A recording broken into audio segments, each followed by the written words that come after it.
ஒவ்வொரு நட்சத்திரத்திற்கும் ஒரு நட்சத்திர மரம் அப்படின்னு ஒரு மரம் இருக்கு. 12 ராசிகளுக்கும் ராசி மரங்களும் உள்ளது. இன்றைக்கு மிருகசிரீஷ நட்சத்திரத்தில்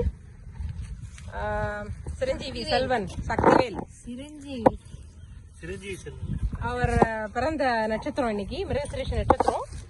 இந்த நட்சத்திரத்துல மிருகசிரீஷ நட்சத்திரத்துக்கான நட்சத்திர மரம் வந்து கருங்காலி. இந்த மரத்தை வந்து இன்னைக்கு அவர் கையால ஆறாவுல இன்னைக்கு நட்டு வைக்கிறாரு. இதை பராமரித்து அவர் வரும் ஒவ்வொரு முறையும் இந்த மரத்துல வந்து கீழே உட்கார்ந்து அவர் இளைப்பாறலாம்.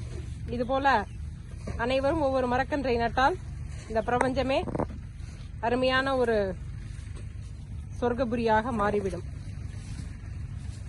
அவருக்கு வாழ்த்துக்கள். தம்பி இங்க பாருங்க, இங்க பாருங்க.